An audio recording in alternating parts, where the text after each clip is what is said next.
Hola, ¿cómo está? Here we go. So, this is day 7, I guess, of this project. Fixing to show you what we're working with. So, this has got 2 coats on the walls, 1 coat on the floor. So, you can just go around after you've got, this is what I do. Go around after I've got it all done, what I call psycho mode. And you look, I look for little holes like this that didn't get covered. So I'm gonna fill those holes and paint this thing again. And we got all kinds of critters. I don't even know what that one is. It's a little tiny roly-poly. So we're gonna get this cleaned out, go psycho mode, looking for any little holes. Like, there's one right there. So we'll make sure that all those little holes are filled and make sure that everything is watertight. Like, even right here in this corner, see these little tiny holes? You see the comparison of my finger to that hole? Will that cause a problem? Probably not. But that's what I want to make sure and ensure that all those little things are filled up like that. And that's why I'll put so many coats. So let's get her done. Paint everything. I've got a different waterproofer today, so it's gonna turn a different color. The floor first, then we'll start stacking the walls. Let's get it. All right, here we go with the baby shower. We just got our 3rd coat on everything. I went psycho mode, look for any little holes. And I even paint down in the drain.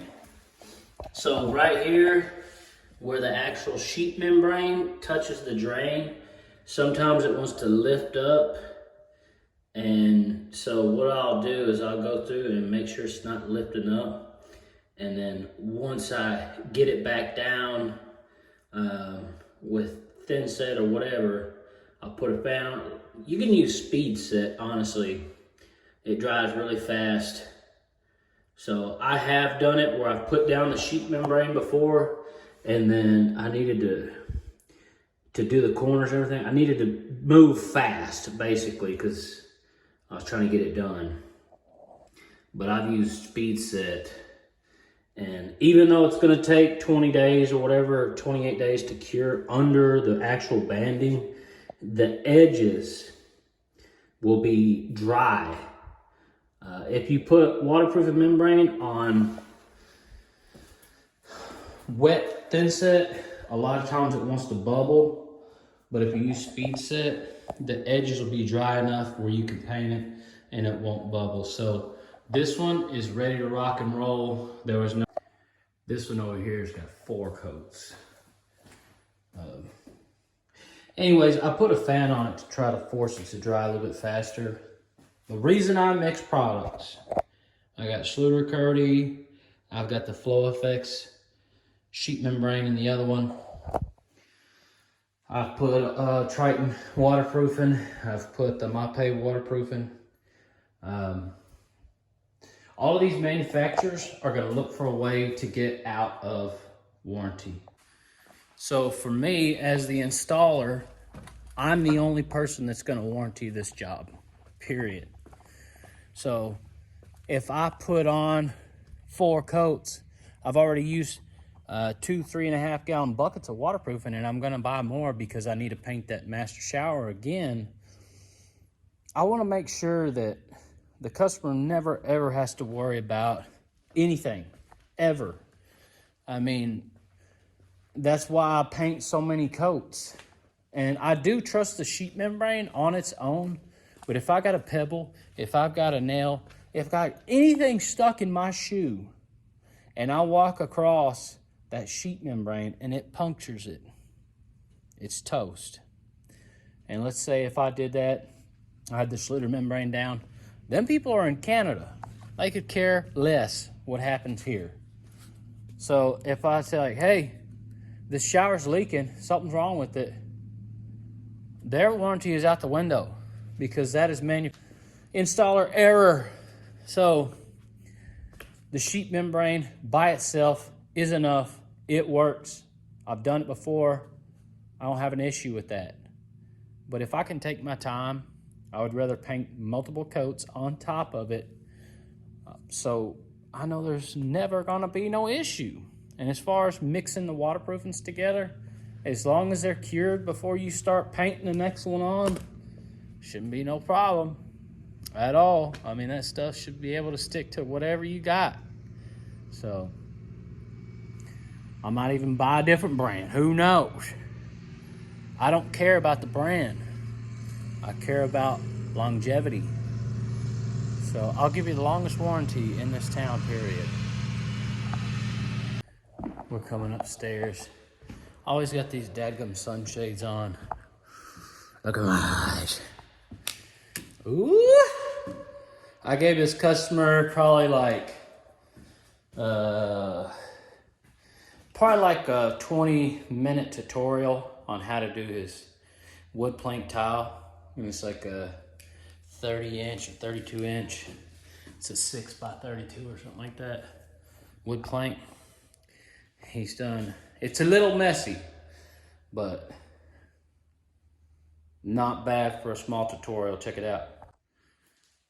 I mean, honestly, little messy there, but overall, he's done a pretty darn good job. Let's do the flat test, yeah.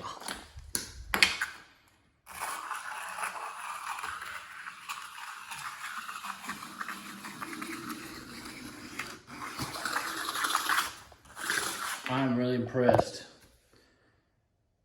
You know, for 20-minute tutorial on how to do it, and then he come up here and got with it. I am impressed. And it's solid too. I let him use some of my tools. I gave him an 1 by 1/2 inch trowel, so I know there's enough mud under there. He put all this deecher down himself, put the mesh down, what do we call it, curdy band. What do I do whenever I'm waiting for this to dry? I don't do nothing. Go ahead and clean up every bit of the mess that you made. Leave out the tools, it's a necessity, but it just makes life so much easier. So like, all, that's mine, that's mine, that's mine. Clean all that junk up. Get it all cleaned up, so at the end, all you gotta do is pick up the tools that you just brought in that day. All right, even though this paper says drywall and junk all over it, all my stuff is out of here. Only thing that's necessity is what's in here. Batteries are charging, vacuum picked up, and here's my trash. If I had a helper, this is what I'd have him doing, constantly cleaning. You're never gonna have a customer tell you, you clean too much. They're gonna tell you, you too daggone dirty, if they say anything. And even if the customer never says, thank you for cleaning up your mess, they're gonna appreciate it. It's gonna make your anxiety level come down, their anxiety level. I mean, people are entrusting you in their own property. So, all right, good morning. So yesterday I didn't get to really film. The customers' kids were here, and I just had a good time talking with them. They're young big kids, and it was good, but they loved helping me. So that's what I'm fixing to show, what we got done yesterday. All right, here we go. They helped me to lay a lot of this pebble. This is a full pebble. Only a couple of these are sliced, and I'm fixing to grout it before they get here because I know they're gonna want to help me grout. Anyways, super sweet kids, super awesome. We've got 4 coats of waterproofing on this. I did run shy of the yellow one, so we just had to switch to the red So we got 4 coats, so it's ready to rock.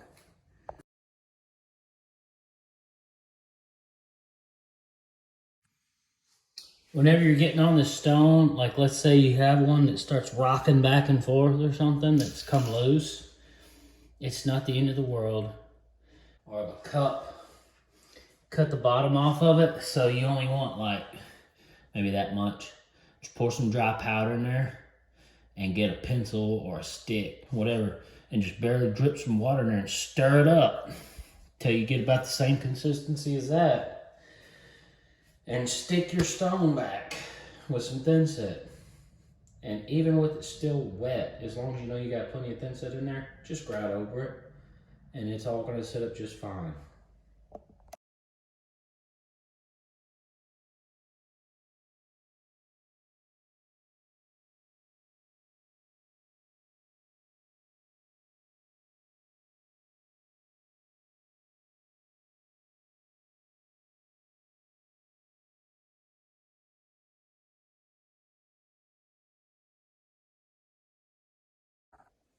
A little disclaimer. The people that live here, they walk around barefoot all the time. Their feet are tough as nails. Me, I have something covering my feet all the time, except when I'm at home. Inside, I'll walk around, you know, at least with socks on. I can't stand dirt on my feet. I don't even like walking on the beach. I can't stand the way sand feels on my feet or in my shoes or anything like that. This floor, pebble floors, all of them. If you got tender feet, don't get this floor. This customer, I told her, I said, you got tender feet? And she was like, a little bit. And then I put down a couple of these sheets in the garage, and she took her shoes off and stood on it and said it felt like a foot massage. Now for me, when I stand on it barefoot, it feels like I'm murdering my feet. So if you got sensitive feet, think about this before you install this stuff. It looks pretty cool too. You'll find your own stones at the river and everything else, cut them and flatten them and then put them in like a rock tumbler and make your own pebbles. And I can understand the effort that it takes to get your pebbles, you know, to get this done. So I can understand wanting to use something like that. But if you're willfully buying these, just know that it's going to murder your feet if you have sensitive feet.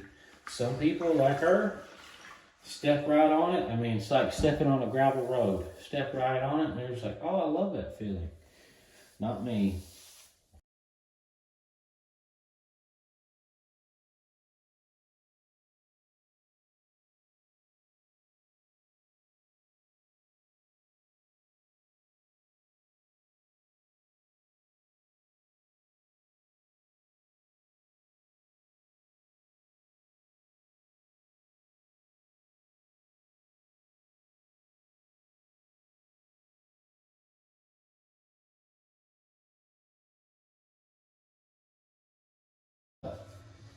I went to grab this bucket of water I filled up yesterday, and I stuck my hand in there and I grabbed the sponge and I squeezed it. And just so much soap came out of it, and I thought to myself, what the heck is going on? And right next to my water bucket, there's this big old bottle of dish soap. And so I'm sure those kids had good intentions of helping me clean up my thin set bucket yesterday, but it's just funny, you know. All right, check this out. This is all I got done yesterday. And I had to stop, so I was tired. We got 2 coats of the yellow, but they're kind of thin. And so I just ran out this red waterproofing, so we're gonna put some more after this. But I did 3 coats on the top of what was here, the shower pan.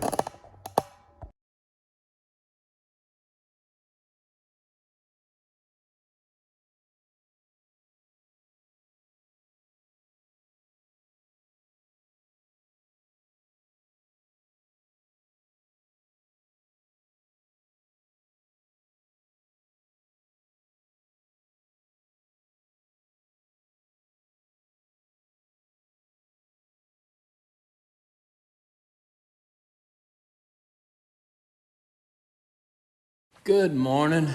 Early bird gets the worm. We didn't have nothing going on at the house today, so I got out a little bit early. I'm normally a pretty early riser, so I'm fixing to show y'all what we got done yesterday. I'm coming up here to where the homeowner's been working to grab my tools. Be working on my own project this weekend. Whee!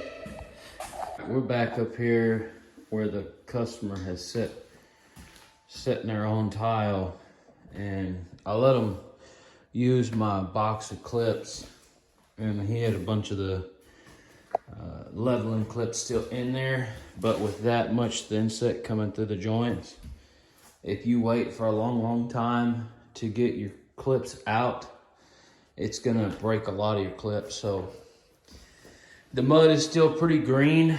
I just want to get the clips out before I have so many that are broken. Like, this is what happens. The whole side will bust off of them. And this one can still kind of work, but I mean, the integrity is compromised.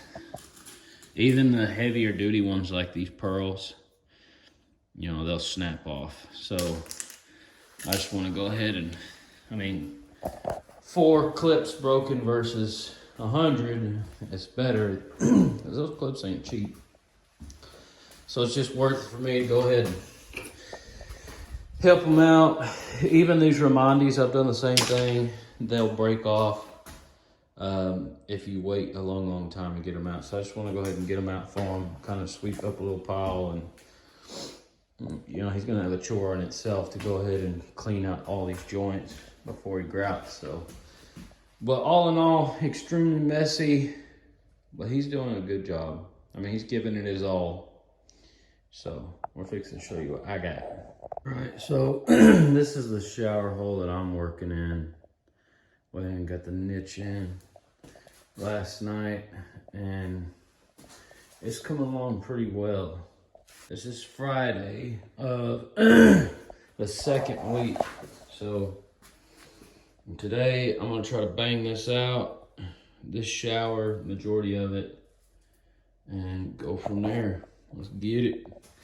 All right, so it's been about an hour and 30 minutes of me just kind of straightening everything up, cleaning up, popping all my clips. Went ahead and used a razor knife and cut the little bit of thinset I had out. Got 2 trash buckets over there.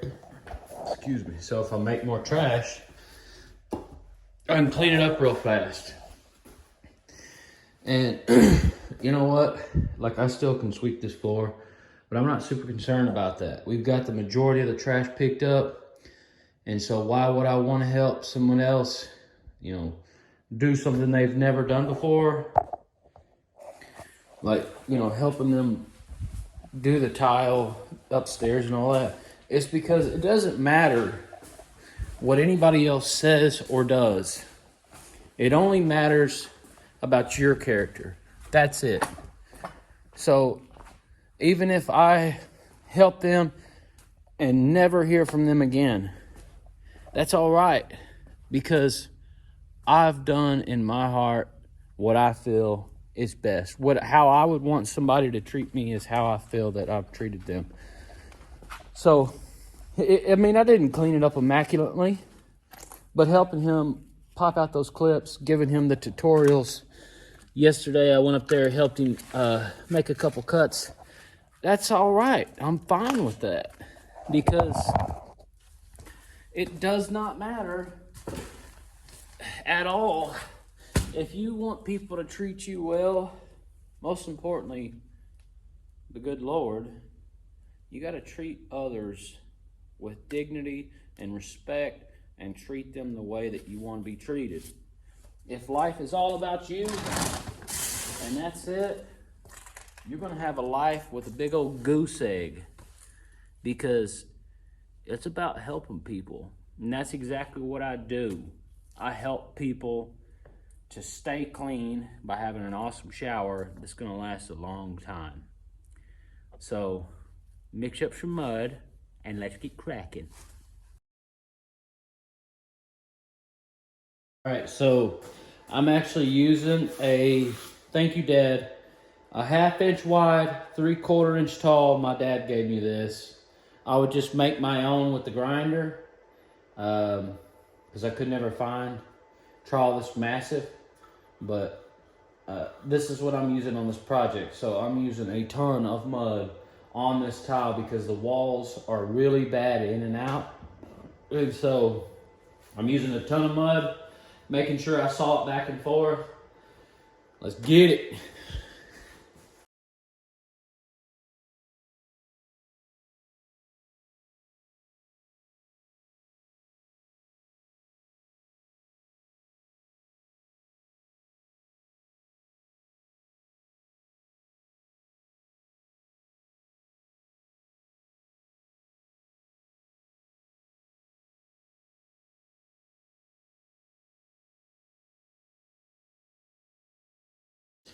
All right, so this is the hand that I dip in the water bucket. This one I'm going to keep dry. I do like to try to keep my hands clean. I like to try to keep everything clean. And you know what? I might not be as clean as some, but every little bit helps. So anyway, this cubby hole was laid out intentionally like this. I went ahead and measured, and I found out that 2 tiles would cover basically the entire opening of this. That's part of the only reason that I use these pre-made schlitter niches, because number one, they're waterproof right out of the box, but number two, they're really versatile. And so me just laying out my tile and figuring out that it's actually really close, like down here, the tile's about a 1/16 higher than the bottom of this lip. And up here, it's going to be about a 1/16 down farther than this lip. So that's perfectly fine. It's going to give me the versatility that I need to have the room to kind of go up or down with my tile. So it's really easy to measure. If you just start your row, I started about right here. I can't remember how much I came up, but once I knew kind of where I wanted my cubby, I went ahead and measured down just this lip. So I wanted this lip to ride right at the edge of this tile. And I have off measured before, like 1 inch or a 1/2 inch, and then I had a gap to fill in on the top, which isn't the end of the world. So this was done intentionally. So it's pretty easy to get that achieved if you just take your time and do the best job that you can. It helps tremendously. So anyways, I just wanted to show that this was intentional.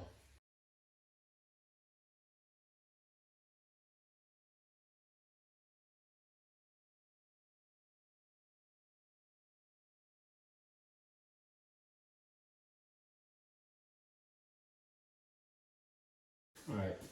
Something else that I think is pretty cool. This is what my dad showed me. If you know this is level, take your square. If you don't want to pull out your level every 5 seconds, and as long as you're right on, like flat against here, and you got a perfect gap there, then this will be plumb. So, all right, check it out. See how we're like perfect? We got just littlest, tiniest crack there, but we're dead on the bottom and then starting on the top. So Check this side. This side's the same way. It's dead on. So I know that this row is level. So now we've got a perfectly square cubby. Why does that matter? Because when you start installing your sluter rail, if it's not perfect, you're gonna have, whenever you 45 your corners, you're gonna have little gaps. And to me, it drives me absolutely insane.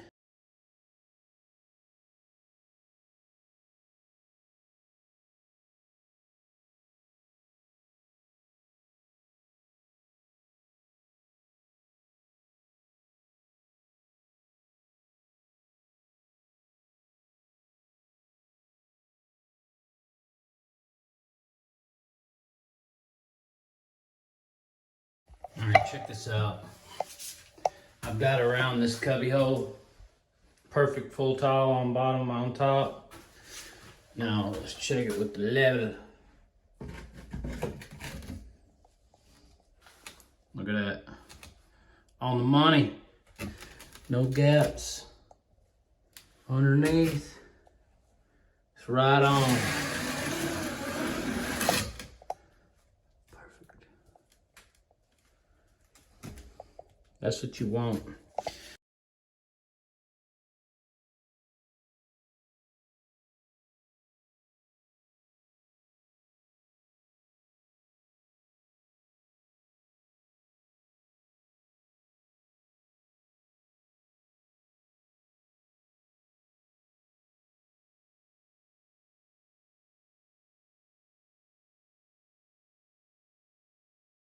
Alright, so my phone died. I had to put it on the charger. What do you do when your window's out of level? Let's get up here and look at it. I mean, it's pretty far out. So let's put it on the tile. Make sure the tile's still right on. I'll be touching all the way. That little magnet makes it look like it's not touching, but it is. So we're still pretty much right on. Up here, it's out quite a bit. So what I do is I'll find the highest point, which is this corner here, and I'll make that rip cut all the way down the exact same size. So it doesn't matter if it looks like Beetlejuice did the framing, you know, with the crooked old doors and windows and everything else. Just make your cut the exact same and you're good to go. Alright, check this out. I got my fan running because it's getting hot in here. Look at that. Boom. Right on the money. And these are grinder cuts. I mean, I've got little teeny tiny chips, but it turned out really clean for a grinder. So you don't, I mean, you're gonna get the same kind of chips with a wet saw. So just use your grinder, try to perfect that precision-like hand, and then get you a diamond pad. Worth every cent. I think I've had this one for 3 years now. So they work really good. It was minimal chipping before I even started, but let's get across the top of that window.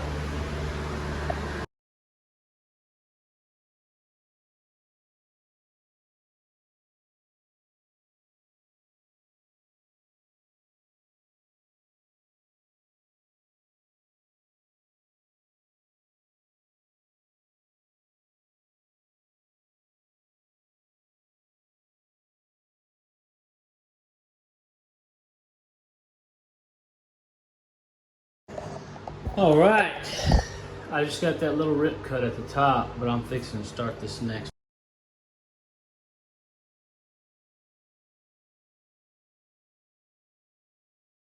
Let me get you on my level so you can see what the heck is going on here. So with this bottom being so bumpy. I'll put this up there. See how that's off? Yes, I am running 16th inch joints, and I want that to be laser precision on. So what I'm doing is I'm gonna use these little wedgies to see, because it's falling down this way on this right side. So I'm gonna jack it up and see if it is teeter-tottering, basically, to get that right on.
All right, this is the same day. That's just the progress we got today. Got the rip cut in all the way to the ceiling. Grab that out of there. Got that all the way up. Just keeping it clean as you go. It just makes it awesome. Now you can see also too how the cubby hole is perfectly centered and the window is not. Heh.